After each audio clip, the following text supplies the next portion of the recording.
Hello दोस्तों, हमारे YouTube channel में आप सभी का स्वागत है।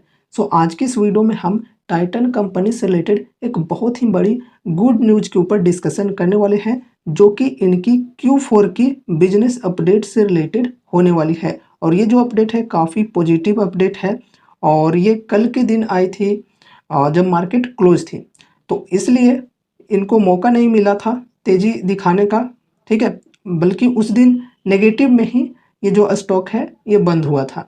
लेकिन आज चूँकि सैटरडे है, कल फिर संडे है, तो जब मंडे को यानी कि परसों हमारा बाज़ार ओपन होगा, तो उस दिन हमें शेयर प्राइस के अंदर इसकी चेंजेस देखने को मिल सकती है, तेज़ी देखने को मिल सकती है। अभी वो तो चार्ट के ऊपर हम लोग सारी चीज़ों को डिस्कस करेंगे, ठीक है? लेकिन पहले हम न्यूज़ के बारे में जान लेते हैं, क्या न्यूज़ है और कैसा यहाँ पर इनका ग्रोथ हुआ है रेवेन्यू में, वो सारी चीज़ें अभी हम देखेंगे। लेकिन मोस्ट इम्पोर्टेंट बात यहाँ पर ये है कि कोई भी रिकमेंडेशन या फिर कोई भी एडवाइस आपको नहीं दी जाएगी कि यहाँ पर आप इन्वेस्ट करो, ठीक है? तो जो भी चीज़ें अभी डिस्कस की जाएंगी वो प्योरली एजुकेशनल पर्पस से होगी। तो उसके बारे में जानने के बाद आपको पहले खुद से रिसर्च करनी है, खुद से स्टडी करनी है एंड उसके बाद ही कोई इन्वेस्टमेंट की डिसीजन लेनी है, ठीक है? या फिर आप अपने फाइनेंशियल एडवाइजर से कंसल्ट जरूर से करना, ठीक है? तो चलो वीडियो को शुरू करते हैं। फर्स्ट ऑफ ऑल यहाँ पर हम न्यूज़ की बात करेंगे। तो देखो ये है न्यूज़ क्वार्टरली अपडेट की, ठीक है? तो यहाँ पर देखो इनका जो रेवेन्यू है वो काफ़ी बेहतरीन तरीके से बढ़ी है ईयर ऑन ईयर बेसिस पे 17%, ठीक है? Q4 FY24 a total of 86 stores were added in the quarter. तो क्वार्टर में 86 स्टोर्स ऐड हुए हैं और अभी जो टोटल इनकी स्टोर्स की संख्या वो 3035 हो चुकी है, ठीक है? अब यहाँ पर हम सेगमेंट वाइज देखें तो देखो ज्वेलरी से जो इनकी रेवेन्यू है वो मेजर रेवेन्यू आती है, मतलब अप्रॉक्स 90% की रेवेन्यू इनकी ज्वेलरी वाली सेगमेंट से ही आती है, ठीक है? और इसके अंदर अगर हम ग्रोथ की बात करें तो ईयर ऑन ईयर बेसिस पे यहाँ पर 18% की ग्रोथ हमें देखने को मिली है, ठीक है? और वॉचेस एंड वेयरेबल्स की बात करें तो इसके अंदर 6% यानी 6% की ग्रोथ देखने को मिली है। आई केयर की बात करें तो इसके अंदर हमें थोड़ी सी डिक्लाइन देखने को मिली है, -1%, ठीक है? तो थोड़ा सा यहाँ पर गिरावट देखने को मिली है आई केयर के सेगमेंट से, ठीक है? अब इमर्जिंग बिजनेसेस के अंदर बात करें तो इसमें भी काफ़ी बढ़िया ग्रोथ देखने को मिली है 24% की। टीसीएल स्टैंड अलोन की बात करें यानी कि टाइटन कंपनी लिमिटेड की जो पूरी है उससे यहाँ पर 17% की रेवेन्यू ग्रोथ हमें देखने को मिली है ईयर ऑन ईयर, ठीक है? और ये स्टैंड अलोन है, मतलब सिर्फ टीसीएल की बात की जा रही है। इसके अलावा अगर हम कैरेट लेन की बात करें जो कि मतलब इसके अंदर मतलब टाइटन की जो हिस्सेदारी है वो अप्रॉक्स 27 पॉइंट कुछ परसेंट है, ठीक है? तो 27% की ओनरशिप रखे हुए हैं, इन्होंने एक्वायर किया हुआ है कैरेट लेन के अंदर। तो कैरेट लेन में भी यहाँ पर 30% की ग्रोथ देखने को मिली है कैरेट लेन से। और यहाँ पर न्यू स्टोर एडिशंस की बात करें तो Q4 में यहाँ पर देखो काफ़ी बेहतरीन तरीके से स्टोर्स ओपन किए गए हैं सभी सेगमेंट्स के अंदर। सबसे ज़्यादा यहाँ पर वॉचेस एंड वेयरेबल्स की जो स्टोर्स है वो ओपन किए गए 44। ज्वेलरी की बात करें तो ज्वेलरी के लिए यहाँ पर 29 स्टोर्स ओपन किए गए। इसी प्रकार से इमर्जिंग बिजनेसेस के अंदर 11 स्टोर्स और टोटल यहाँ पर 76 स्टोर्स सबको मिलाकर ओपन किए गए हैं इस क्वार्टर, ठीक है? सिर्फ टीसीएल की बात की जा रही है। 10 यहाँ पर कैरेट लेन की बात करें तो हो गई टोटल 86 स्टोर्स इस क्वार्टर, जो कि यहाँ पर देख सकते हो। तो इस क्वार्टर 86 स्टोर्स ओपन किए गए हैं एंड उसके बाद अगर हम टोटल स्टोर्स की संख्या देखिए अभी तक की एज ऑफ मार्च 24, तो यहाँ पर देखो 2763 ये स्टैंड अलोन हो गया टाइटन की, ठीक है? एंड 272 जो है वो कैरेट लेन की हो गया। तो यहाँ पर टोटल 3035 स्टोर्स हो चुके हैं अभी तक, ठीक है? और वही सारी चीज़ें यहाँ पर भी आपको देखने को मिलेंगी, ठीक है? रेवेन्यू ग्रोथ एंड स्टोर्स की जो संख्या है वो देखने को मिलेगी और कहाँ कहाँ पर ओपन की गई ये सारी चीज़ें भी आप देख सकते हो। एंड देखो यहाँ पर जो हमने अभी डिस्कस किया था आई केयर में डिक्लाइन देखने को मिली है, वही चीज़ें आप भी यहाँ पर देख सकते हो। आई केयर डिवीजन की जो रेवेन्यू है वो decline by 1% year on year, ठीक है? बाकी लगभग सारे सेगमेंट्स की बात करें तो उनके अंदर काफ़ी बढ़िया तरीके से ग्रोथ देखने को मिली है, ठीक है? चाहे हम यहाँ पर किसी भी प्रोडक्ट सेगमेंट की बात करें सभी पे बढ़िया तरीके से ग्रोथ देखने को मिली है। तो ये न्यूज़ आई है 5 अप्रैल को, ठीक है। मतलब शाम के समय में आई थी, तो उस समय बाज़ार तो खुला नहीं था, नहीं तो मतलब ओपन मार्केट में अगर न्यूज़ आती तब उसी समय से इसके शेयर प्राइस के अंदर तेज़ी देखने को मिल जाती। लेकिन बाद में आई थी, तो अब मंडे को दिन देखते हैं क्या होता है। अभी हम चार्ट के अंदर डिस्कशन करते हैं थोड़ा। अभी तो इसके लेवल की बात की जाए तो ये लगभग अभी 52 वीक हाई के लेवल पर ही है, और जो कि है 3883 के समथिंग, ठीक है। और ये क्लोज हुई थी कल के दिन 3754 के लेवल पर, और गिरावट देख सकते हो कल के दिन -0.75% की थी, ठीक है। ये यहाँ पर एक सपोर्ट है 3546 का, और ये है रेजिस्टेंस। थोड़ा सा यहाँ पर देख सकते हो कंसोलिडेशन हमें देखने को मिल रही है इस लेवल के अंदर, इस रेंज के अंदर फंसा हुआ है। तो अगर मंडे को यहाँ पर न्यूज़ के अनुसार काफ़ी ज़्यादा मतलब बाइंग स्टार्ट होती है अगर, और यहाँ पर अगर इसको जो 52 वीक हाई का लेवल है इसको ब्रेक कर देता है, तो फिर ब्रेक करके सस्टेन करने के बाद यहाँ पर काफ़ी चेंजेस देखने को मिल सकते हैं, काफ़ी तेज़ी देखने को मिल सकती है, क्योंकि ऊपर में जो लेवल है वो खुला है, ठीक है। अब यहाँ से अगर बिकवाली स्टार्ट हो जाती है, तब यहाँ पर ये सपोर्ट देखने को मिलेगा, ठीक है, 3546 का। ये सपोर्ट भी अगर ब्रेक हो जाता है, ब्रेक डाउन हो जाता है, तो फिर यहाँ पर हमें और भी नीचे के लेवल से देखने को मिल सकते हैं 3260 के अप्रोक्स, ठीक है। एंड यहाँ पर अगर हम डिस्काउंट की बात करें तो यहाँ पर देखो डिस्काउंट तो इस प्रकार की कंपनीज में काफ़ी कम ही मिलते हैं, लेकिन फिर भी अगर देखा जाए, जैसे मैं डिस्काउंट एवरेज ढूंढता हूँ स्टॉक्स में, वो 20% कम से कम। तो 20% की डिस्काउंट के लिए देख सकते हो यहाँ पर इनको लगभग 3100 के लेवल पर आना पड़ेगा, ठीक है। अभी 3700 के लेवल पर है, तो मतलब इस प्रकार की कंपनी में उतनी अच्छी खासी डिस्काउंट कम ही मिलते हैं, मुश्किल से 12-15% मिल जाते हैं डिस्काउंट। और अगर हम इस वाले रेंज की बात करें तो इसमें यहाँ पर देख सकते हो लगभग 8-8.5% का ही डिस्काउंट है। अगर यहाँ तक देखा जाए तो अप्रोक्स 15% का डिस्काउंट मिलता है, लेकिन गिरावट आएगी तभी तो। और जो न्यूज़ है वो काफ़ी पॉजिटिव है, तो चांसेज हैं कि यहाँ पर लोग बाइंग स्टार्ट करें तो फिर तेज़ी देखने को मिले। लेकिन ऐसा है कि ये 52 वीक का हाई का लेवल है, ठीक है। तो यहाँ पर तो लोग आकर सेलिंग भी कर सकते हैं, तो ऐसा भी हो सकता है कि सेलिंग भी करें तो फिर यहाँ तक आकर गिर सकता है। तो दोनों चीज़ें हो सकती है, क्योंकि यार जो लेवल है वो रेजिस्टेंस का लेवल है अभी फ़िलहाल, ठीक है। तो बाइंग भी हो सकती है या फिर सेलिंग भी हो सकती है, कुछ भी हो सकता है। मार्केट को हम प्रेडिक्ट नहीं कर सकते हैं, ठीक है। देखते हैं डिमांड एंड सप्लाई के अनुसार हमें चीज़ें यहाँ पर देखने को मिलेंगी। और यहाँ पर अगर हम थोड़ी सी डिफरेंट टाइप से देखें, पैटर्न्स के हिसाब से देखें, तो कुछ इस प्रकार से भी पैटर्न बनता है।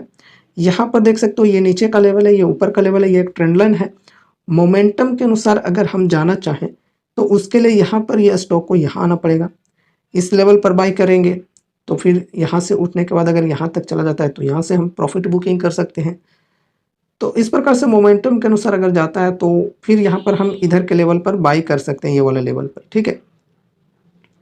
और देखो अगर यहाँ पर खरीदारी ज़्यादा चालू हो जाती है, ये न्यूज़ की वजह से ज़्यादा लोग बाई करने लगते हैं। अभी तो Q4 की रिजल्ट नहीं आई है, लेकिन अगर रिजल्ट भी आ जाती है तो भी, या फिर नहीं भी आती है अभी, तो यहाँ पर अगर काफ़ी ज़्यादा बाइंग मिलती है तो ये ब्रेक करेगा, ठीक है, और ब्रेक करके सस्टेन करना चाहिए।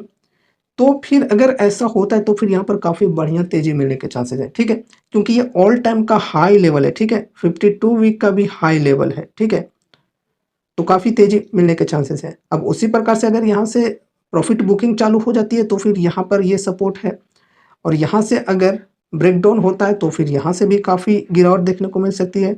और इसकी लेवल की बात करें तो लगभग यहाँ पर 3260 की लेवल तक आ सकती है। तो ये भी हो सकती है, कुछ भी हो सकती है। ऐसा नहीं है कि मार्केट को आप लोग प्रिडिक्ट कर दो कि इस लेवल तक आ सकता है। अगर पॉजिटिव न्यूज़ है तो पॉजिटिव ही चीज़ें देखने को मिलेगी, ऐसा नहीं होता है, उल्टा भी होता है, ठीक है। तो देखेंगे उस दिन कैसा चलता है, ठीक है। पॉजिटिव साइन है तो चांसेस तो हैं थोड़ी कि यहाँ पर खरीदारी चालू हो, लेकिन चूंकि रेजिस्टेंस है वहीं पर तो लोग बिकवाली भी कर सकते हैं, ऐसा भी हो सकता है।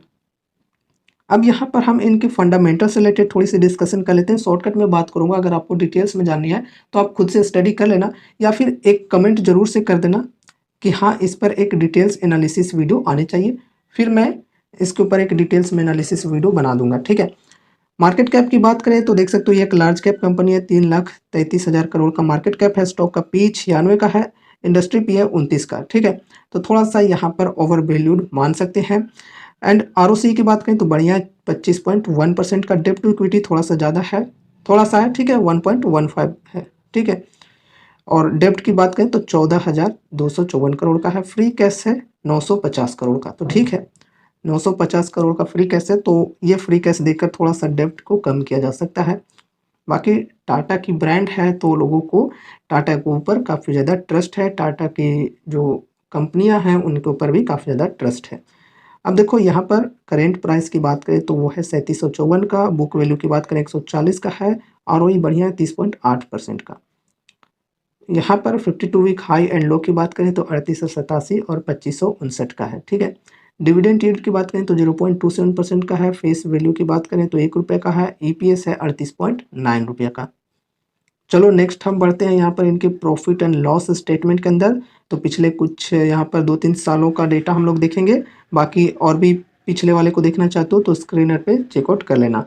मार्च 2022 में देख सकते हो 28,799 थी, जो कि मार्च 2023 में बढ़कर 40,575 करोड़ की सेल्स हो गई। फिर यहाँ पर ट्रेलिंग 12 मंथ में देखें तो 48,950 हो गई। तो काफ़ी बेहतरीन तरीके से सेल्स की रेवेन्यू बढ़ी है। अब यहाँ पर हम अगर नेट प्रॉफिट की बात करें तो ये भी काफ़ी बेहतरीन तरीके से बढ़ी है, 2198, 3274 और 3461, ठीक है। तो चलो अब यहाँ पर sales growth and profit growth देख लेते हैं। तो देखो यहाँ पर काफ़ी बेहतरीन है। 10 साल में 15% से सेल्स की ग्रोथ बढ़ी है, 5 साल में 20%, 3 साल में 24%, ट्रेलिंग 12 मंथ में 29%। एंड कंपाउंडेड प्रॉफिट ग्रोथ की बात करें तो 16% 10 साल में, 5 साल में 24% और 3 साल में 30%, ट्रेलिंग 12 मंथ में 13%। फिर यहाँ पर स्टॉक प्राइस सीएजीआर की बात करें तो देख सकते हो 10 साल में 30% की सीएजीआर से स्टॉक का प्राइस बढ़ा है, 5 साल में 28% की सीएजीआर से बढ़ा है, 3 साल में 35%, 1 साल में 47%। रिटर्न ऑन इक्विटी की बात करें तो ये भी काफ़ी बेहतरीन है, 24%, 25%, 25% और 31%। अब देखो एक चीज़ मैं आपको बोलना चाहूँगा कि यहाँ पर जो डेटा आप लोग देख रहे हो, sales growth, profit growth, stock price CAGR, return on equity, ये जो मतलब डेटा है वो काफ़ी ठीक ठाक है। और मतलब यहाँ पर एक लार्ज कैप कंपनी ऊपर से टाटा का ब्रांड है तो एक सेटिस्फैक्शन मिल जाती है, ठीक है। तो इस प्रकार की कंपनियों में और इतने अच्छे रिटर्न्स पाना बहुत ही अच्छी बात होती है। लेकिन मेन बात यह है कि अगर आप इसी प्रकार की डेटा वाली कोई पेनी स्टॉक में इन्वेस्ट करते हो तो देखो रिटर्न्स उसके भी लगभग समान है। अगर वो मैं बोल रहा हूँ, अगर उस पेनी स्टॉक में भी इसी प्रकार से एवरेज में सेल्स ग्रोथ, प्रॉफिट ग्रोथ या फिर return on equity, stock price CAGR बढ़ रहे हैं तो वहाँ पर देखो चूंकि रिस्क ज़्यादा है पेनी स्टॉक में, ठीक है, बाकी रिटर्न्स लगभग दोनों के सेम ही है, तो हम वहाँ पर इन्वेस्ट करके रिस्क क्यों बढ़ाएं। यहाँ पर इन्वेस्ट करेंगे तो हमें अच्छा है, रिस्क भी कम हो जाएगा और ग्रोथ भी लगभग सेम ही है दोनों का, तो यहाँ पर अच्छा होगा उसके कंपैरिजन में। प्राइस पर मत जाना कि पेनी स्टॉक में प्राइस अगर 50 है तो कुछ दिनों में अगर 200 हो गया तो यहाँ पर बहुत ही ज़्यादा मुनाफा हो जाएगा। तो ये बात भी है कि 50 रुपये वाले शेयर को 200 रुपये जाने में भी आफत लगती है, ठीक है, अगर उसकी फंडामेंटल्स अच्छी नहीं है, उतनी कुछ खास नहीं है तो।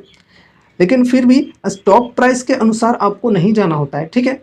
अब ऐसा नहीं है कि यहाँ पर स्टॉक का प्राइस 3000 4000 है तो कंपनी काफ़ी ज़्यादा महंगा हो गया।